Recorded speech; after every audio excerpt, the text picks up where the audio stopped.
Good morning from New York. I had a lot of actors. Hello? Hello? Okay. First of all, thank you for inviting me. And since I wrote the paper in English, so I will read the paper in English as well. So I received this conference invitation when I was in the middle of preparing for a forthcoming exhibition at Aiiiii Art Center. So I appreciate the opportunity to speak on the subject. Titled AI Delivered, Abjection and Redemption. This two-part exhibition, which also becomes the title of this talk, attempts to raise questions on the epistemological limits of artificial intelligence. The exhibition implicitly aims to problematize the unfettered optimism about AI and its instrumental utility propagated by corporate interests and geopolitical powers. And at the same time, to point out how AI is envisioned by artists to explore a cosmopolitically conscious ecology and the post-human prospects of symbiosis and of collective commons.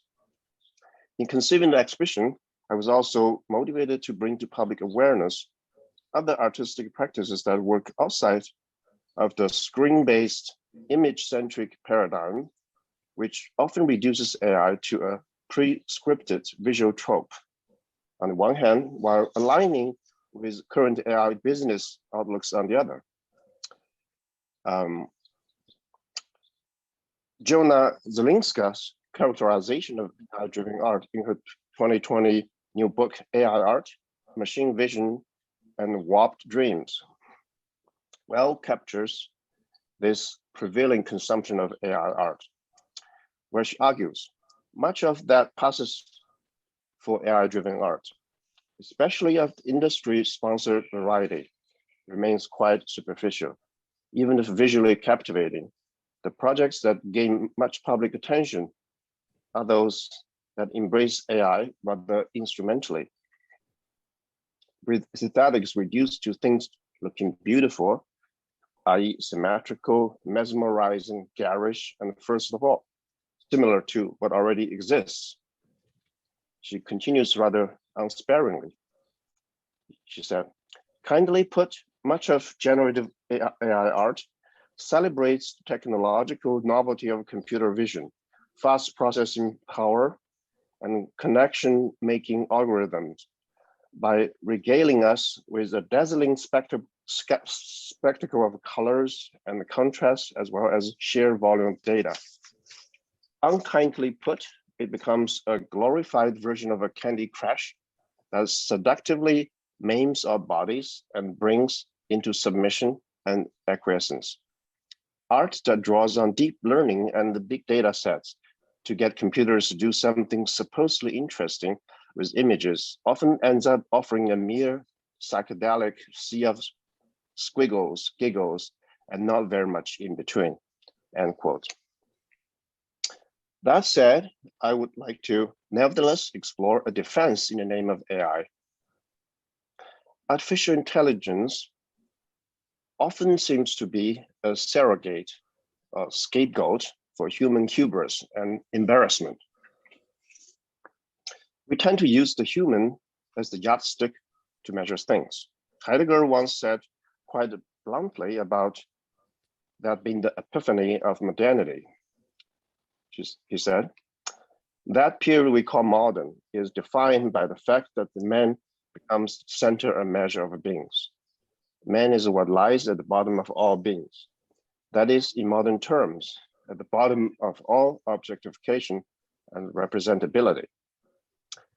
Media theorist Eugene Thacker further debunks the myth of life and its seemingly indisputable authenticity of human incarnation.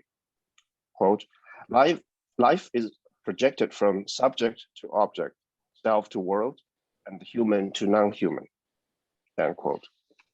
We inflict a prognosis of human intelligence onto machines, and therefore render artificial intelligence a vision of sublimely grandiose and objectively undeliverable. We are told that science has yet to solve the riddle of human intelligence, nor has understood the inner workings of human brain. As professor of AI and cognitive science, Brian Cadwell-Smith contests. He said, for one thing, it would be premature to assume that what matters for our brain's epistemic power is our general neural configuration. That is all that current AI architectures mimic, end quote. Philosopher John Searle has argued that any attempt literally to create intentionality artificially could not succeed just by designing programs, but would have to duplicate the causal powers of the human brain, end quote. Yet, perhaps the forerunners of modern computing machine might have had something else in mind when they thought about machine intelligence in the image of a thinking machine. When answering the question, can machines think? Alan Turing, in his essay, Computing Machinery and Intelligence, proposed this infamous imitation game, that is the Turing test, as a counter-argument to his own self-imposed question, writing, the original question, Turing said, the original question, can machine think, I believe to be too meaningless to deserve discussion. Turing said instead that in about 50 years' time, it will be possible to program computers with a storage capacity of 10 to the 9th power to make them play imitation games so well that an average interrogator will not have more than 70% chance of making the right identification after 5 minutes of questioning, end quote. Computers sure will have enough computing power to assume the task of masquerading as having intelligence, but maybe an intelligence of its own, as Daniel Dennett speculated in his text titled, Can Machine Think? He wrote, Turing was not coming to the view that to think is just like to think like a human being, any more than he was committing to himself to the view that for a man to think, he must think exactly like a man. Men or women and computers may all have different ways of thinking, but surely, he thought, if one could think in one's own particular style well enough to imitate a thinking man or woman, one can think well, indeed. The Dartmouth Summer Research Project on Artificial Intelligence in 1956 had already foregrounded and prescribed the sounding jargons of today's AI industry, although the very term artificial intelligence could have been written otherwise. John McCarthy, one of the AI progenitors, attributed the using of the term to escaping association with cybernetics, according to Nelson's account. He is one of the founding researchers of AI. Marvin Minsky, then a junior fellow at the Harvard University, proposed to design such a feedback loop device. Quote, the machine is provided with input and output channels in such a way that the machine may be trained by a trial and error process to acquire one of a range of input-output functions.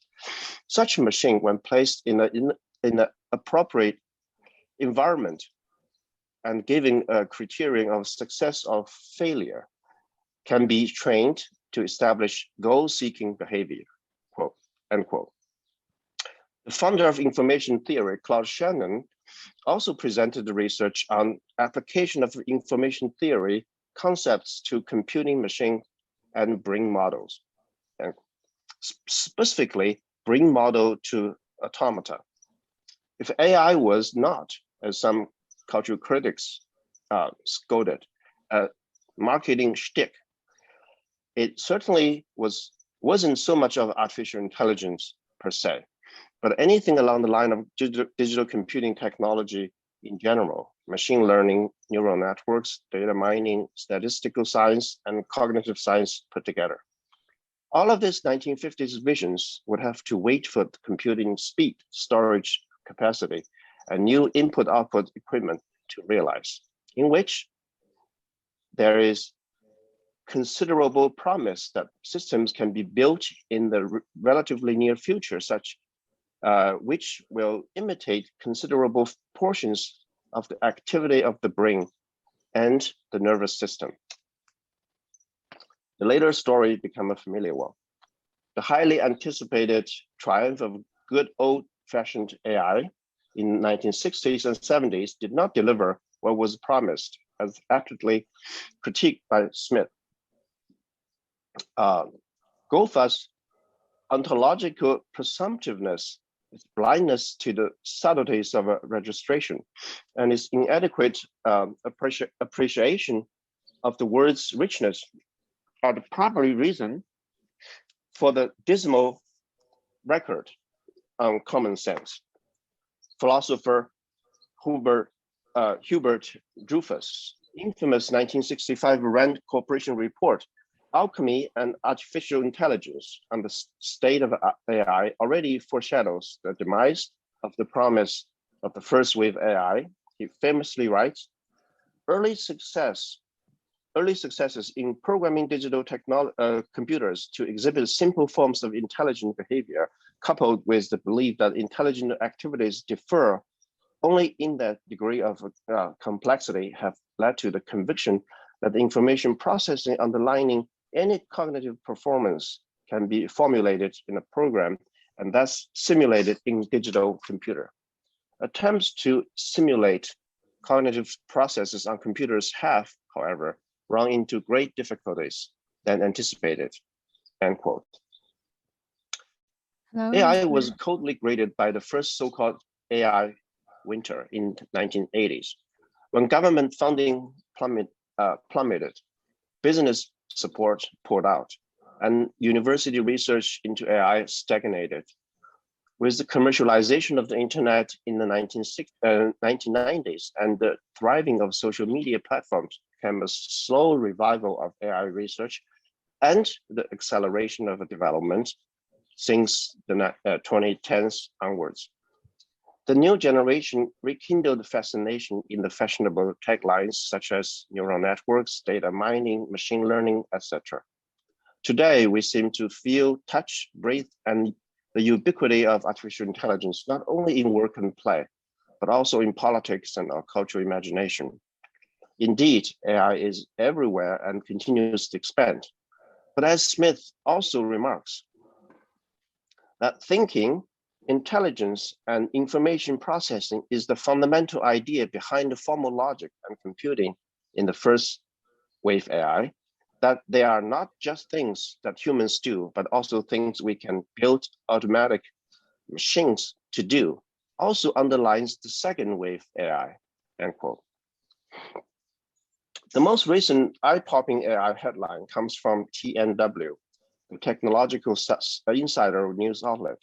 It reads as follows, quote, a trio of researchers from the Google Brain team recently unveiled the next big thing in AI language models, a massive 1 trillion parameter transformer system. For example, you can go there and talk to a philosopher AI language model that will attempt to answer any questions you ask it. While these incredible AI models exist at the cutting edge of machine learning technology, the commentator also acknowledges it's important to remember that they are essentially just performing color tricks. These systems don't understand language. They're just fine-tuned to make it look like they do, end quote. In other words, AI essentially does not understand semantics or meaning, so to speak. It simply follows syntactic rules to make logical inference and execute output as true or false. Let us also bear in mind, as Smith reminds us in his opening page in his 2019 book on AI titled The Promise of Artificial Intelligence, Reckoning and Judgment, stating, quote, neither deep learning nor other forms of second wave AI, nor any proposal yet advanced for third wave will lead to genuine intelligence, end quote. Here, the pursuit of genuine intelligence tacitly means the general artificial intelligence comparable to that of a human mind. This again returns us back to the age-old AI conundrum, which with human intelligence by a biochemical brain model as its ontological paradigm was and still is set up as the ultimate goal, imitating human cognition, perception, intention, while on the other hand, an alternative take on the notion of intelligence, which is independent of human enterprise, might well open up a more liberating frontier in AI research, imagination, and application. If AI can be viewed and measured as an autonomous and autopoietic technical reality, as French philosopher Gilbert Simondon had long ago advocated, or if we follow Alan Turing's ambiguous insinuation on gender and species neutrality when invoking machine intelligence, the dichotomy of us versus AI, the imitation-induced competition and subordination between humans and AI machinery, the master-slave duality might no longer hold as a valid thesis or antithesis. Bernard Stiegler's articulation on Simondon has provided insights for an understanding of the reciprocity of humanity and technicity. He writes, interior and exterior are consequently constituted in a movement that invents both one and the other, a moment in which they invent each other respectively, as if they were a technological noetic of what is called humanity. The interior and the exterior are the same thing. The inside is outside, since man's interior is essentially defined by its tool, the exterior. Technical being as a human invention also exhibits its own autonomy. According to Brian Masumi's elaboration on Simondon, he said, a technical invention does not have a historical cause. It has an absolute origin, an autonomous taking effect of a futurity, an effective coming into existence that conditions its own potential to be as it comes. Invention is less about cause than it is about self-conditioning emergence, end quote. This autonomous taking effect has been made ever more present with AI-inspired computational apparatuses, increasingly manifesting the potentiality of self-organizing, self-propagating systems of autopoiesis. Viewed in this respect, we can imagine an AI freed from the assumed intelligence by the human measure, as well as seeing AI as an agentic entity of another order, capable of a subjectivity other than that of humans, but symbiotic with humans. Viewed this way, we can also now return to the exhibition AI delivered abjection and redemption that I mentioned at the beginning of this talk, as a case study of a different kind of AI art. The exhibition is organized into two parts, with the first under the subtitle of Abjection. Summarizing art since the 1970s as an outcry for the return of the real, it's the book title, by the art historian Hal Foster, has famously stated that the real would be the actual bodies and social size recognized in the form of a traumatic and abject subject, he comments. The shift in conception from reality as an effective representation to the real as a thing of trauma may be definitive in contemporary art. If contemporary art is ineluctably a part of contemporary experience, encroached by the pervasive presence of artificial intelligence, the new locality of abjection may lie precisely in where the AI's instrumental hegemony reigns and dominates, perpetuated by capital's greed and held in sway by political powers. But the side of abjection is also a side of resistance and creativity. The burden on AI of excessive human desire to make it human-like is a misery awaiting to be set free. This doppelganger narrative constitutes the curatorial framework of the first part of the exhibition. Let's look at some works in the show. Entering the gallery, let me show some of that.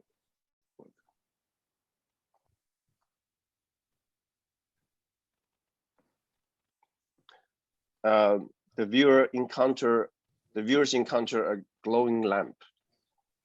Precarious equilibrium takes place between the viewer and the lamp. Assisted by reinforcement learning algorithms, the lamp learns to develop a self-defense mechanism which shuns people too close to it and attracts them when a sense of safety is assured. The dynamics and intensity of the lamp glow and the volume and the nature of the generated sound is an insecure neural network trying hard to make sense of the potential danger or play. The feeble instinct of the machine awaits empathy. AI is often preposterous when it comes to comprehension by way of the human perception.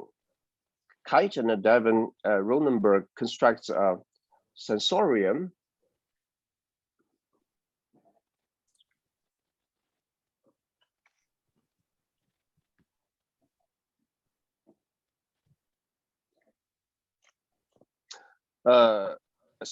of body movements to tune into a plethora of intricate phantom TV land conspiracy theories, paranormal and extraterrestrial sightings, and recent news broadcasts of denial and defiance.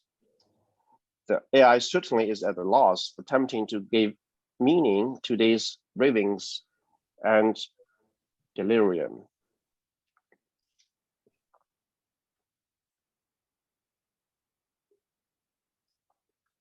The sense of neoism is an artificial counterintelligence machine, as self-styled by Sofian Aldred and Ishvan Counter-Ammon. The artist declares, quote, "The installation explores the spirit of revolutionary avant-garde movements in the context of today's technological society through a counterintelligence machine that indefinitely generates blurbs, reflections, models, and nonsense." Quote, unquote. Mix and match. The propaganda apparatus is to be unapologetically exploited by plugging and unplugging network cables to artificially deconstruct and reconstruct, and to make life or cause death of the neural network. A technological substrate of wired life is witnessed as being delivered, stripped, and resurrected in the most visceral sense.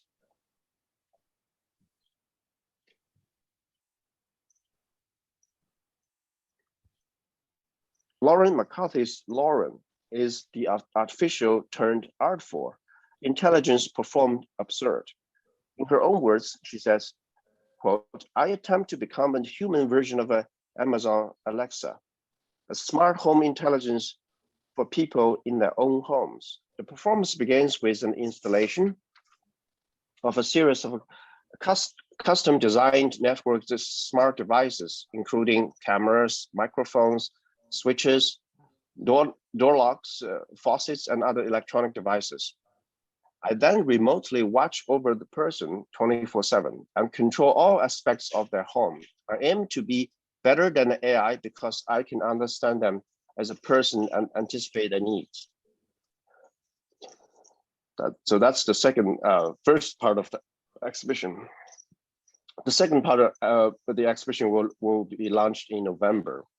The second part of the exhibition seeks to reclaim AI as having an autopoietic dimension of word building, a part of the ontological inseparability of intra-acting agencies, to invoke Karen Barat's concept of agential realism.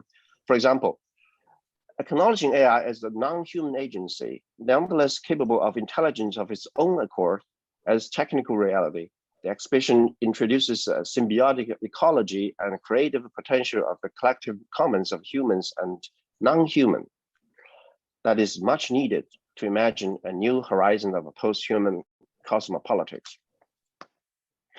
The works of a Mexico City-based international artist collective Interspecifics is a good case study of such creative potential and critical engagement.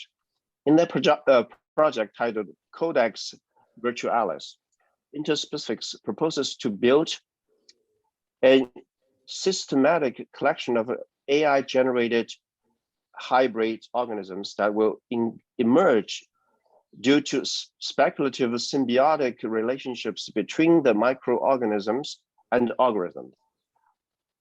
The intention is worth quoting in length. Quote, we aim, as a result, to encounter novel algorithmically driven synthetic representations tagged with a unique morphotype and a genotype-like encoding, and articulated around a speculative narrative encompassing unconventional origins of life on Earth and elsewhere. The project stands on the idea of a cooperation to expand on the concept of intelligence by including machine and non-human agents into its reconfiguration, and intends to articulate new schemes for the social imaginary to picture life outside the planet and to better appreciate life on Earth, end quote. We find in these works investigative inquiries that cut across the comfort zone of our public imagination perpetuated by a corporate agenda in AI research and applications, opening new conceptual spaces far more expensive and precarious than the crash candy thrills, conjuring up new synthetic potentials beyond the image paradigm of AI rendition, expanding to the haptic, sensorial embodiment of machine sentience and dynamics of software, hardware, and wetware entanglement, as well as interspecies bricolage and reciprocity.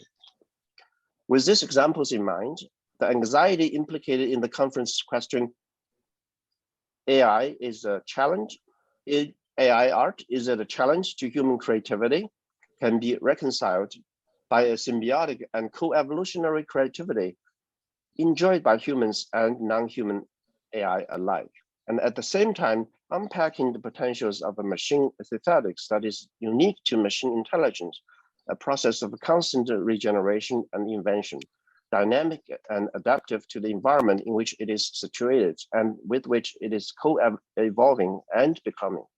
Of course, this must also be premised on a new type of ethics of AI that is immune from pattern discrimination of the algorithmic identity politics that has engendered the social segregation and racial exclusion.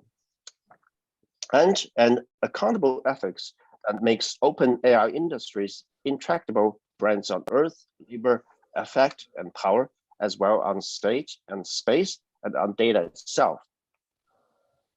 Therefore, an AI realized, furthermore, will not be viewed as a projection of the human subject, but unleashed from the abjection inflicted by human hubris and embarrassment, capable of subjectivity of its own order and magnitude in a cosmopolitically conscious coexistence of species and genus, machines and flesh, artificial or biological, planetary or bacterial, as some of the AI-inspired works discussed here have promised and delivered. Thank you. Thank you, Professor Zhang. Thank you so much. I think you guys must have a lot of questions, but we kind of run out of the time, so we'll leave all the questions to the panel discussion. Thank you. I think we're gonna, hello? Yeah. Hello, Professor. Yes. Okay, so we're gonna leave all the questions to the panel discussions, Professor Zhang. Yeah, that's fine.